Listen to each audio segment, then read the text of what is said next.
పేర్ని నాని వ్యవహారంలో ఎలాంటి కక్ష సాధింపు చర్యలు లేవని ఏపీ పౌర సరఫరాల శాఖ మంత్రి నాదెండ్ల మనోహర్ తెలిపారు.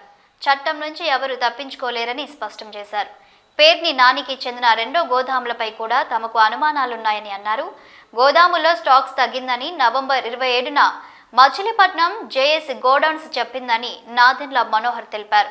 3000 బ్యాగుల షార్టేజ్ కనబడుతుందని చెప్పిందన్నారు. గోదాముల్లో మాయమైన ధాన్యానికి ఎంత విలువైతే అంత డబ్బులు చెల్లిస్తామని పేర్ని నాని సతీమణి జయసుధ లేఖ రాశారని తెలిపారు.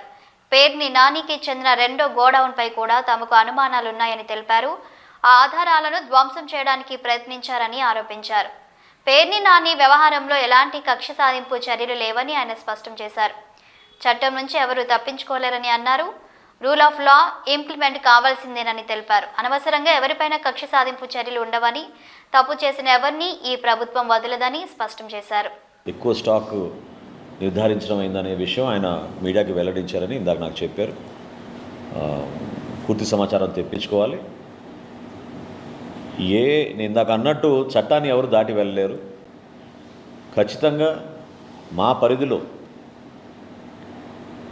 ఈ ప్రక్రియలో ఒక ప్రక్షాళన జరగాలని గౌరవ ఉప ముఖ్యమంత్రి గారు, గౌరవ ముఖ్యమంత్రి గారు పదే పదే ఆ విధంగా సలహాలు ఇస్తూనే ఉన్నారు.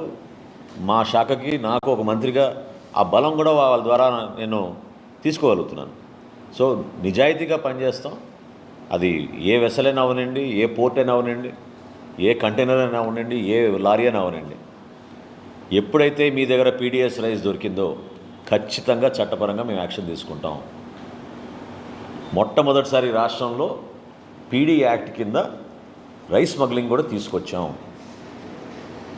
ఇదివరలాగా 6A చట్టం వాడాం. ఇంకా రాబోయే రోజుల్లో మినిమం 6 months జైలు ఎవరైతే పీడిఎస్ స్మగ్లింగ్ చేస్తారో ఈ రైస్ని, అటువంటి చట్టాలు మేము తీసుకొచ్చాం. ఆ పొరపాటు జరగకుండా ప్రజల కోసం కష్టపడి దాదాపు 13,000 కోట్ల రూపాయలు వెచ్చించే ఈ బియ్యాన్ని ప్రతి కార్డు హోల్డర్కి సక్రమంగా చేరే విధంగా మా శాఖ నుంచి, మా ప్రభుత్వం నుంచి మేము బాధ్యత తీసుకుని ప్రజలకు తీసుకెళ్తాం.